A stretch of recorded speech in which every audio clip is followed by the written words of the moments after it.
Welcome. We are going to discuss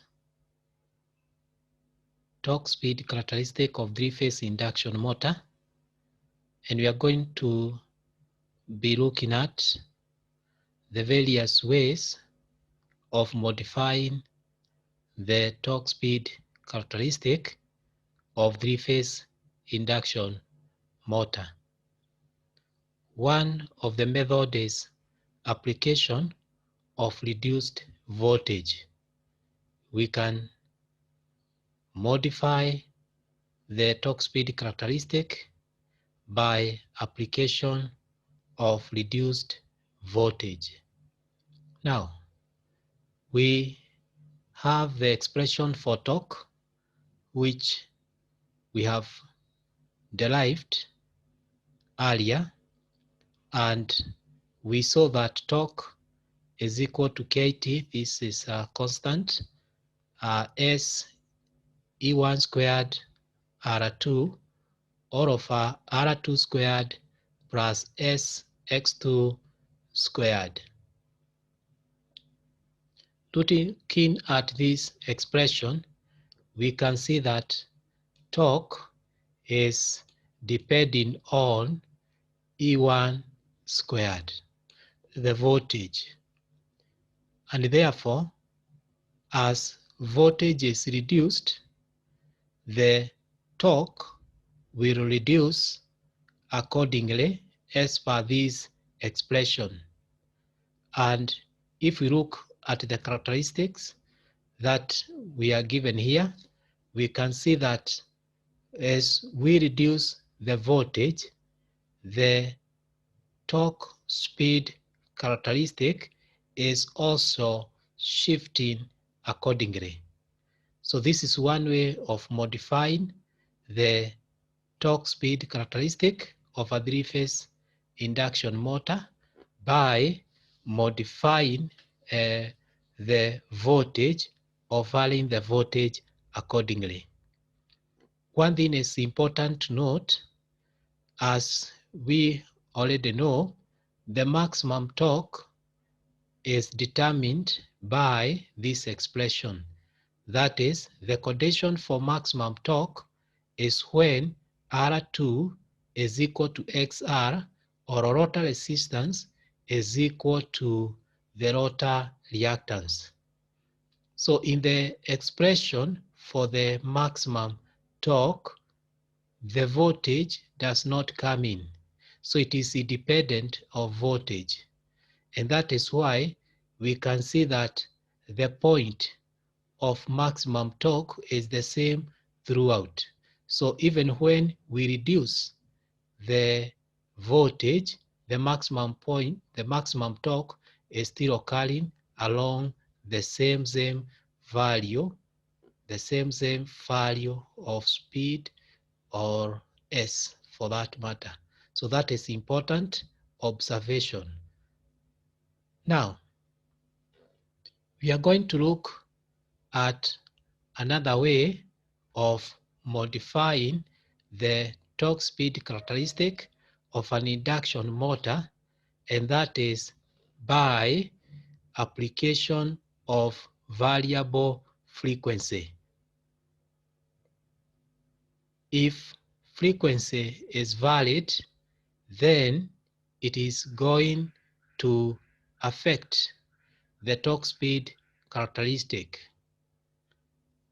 We know that the speed in this here characteristic is written as omega. It is determined by the frequency of the supply.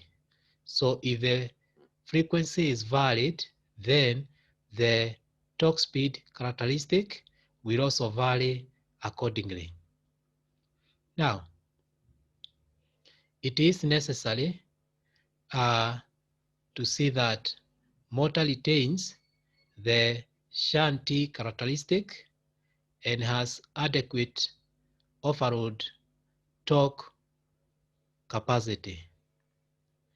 Now, these two objectives are achieved by maintaining air gap flux constant. Therefore, this is very important. As you vary the frequency, we need to ensure that we maintain the air gap flux constant. And therefore, to ensure that we maintain the air gap flux constant, then phi over F should be equal to K phi. Phi is the flux. So in other words, phi1 is proportional to F phi. So V over F should be equal to K phi.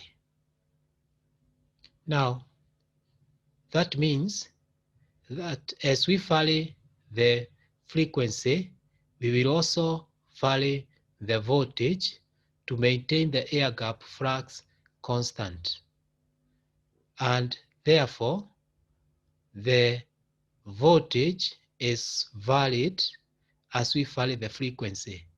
And that is why you can see that the torque is reducing as we reduce the frequency. As we reduce the frequency, we can see that the torque is reducing. F3, remember, is less than F2, is less than F1. It can also be seen that the maximum torque decreases with the frequency below the normal frequency. So the maximum torque is also reducing. So that is very, very important observation. So this is the characteristic for the application of variable frequency. As you can see, the value of omega is varying because we have omega is determined by F. So as we vary F, we also vary omega. So you can see we have moved from that point to that point to that point because we are reducing the frequency and hence we are reducing the speed. So this is the other way of modifying the torque speed characteristic. And very important to remember always is the fact that as we vary the frequency, we must maintain the air gap flux constant. Welcome.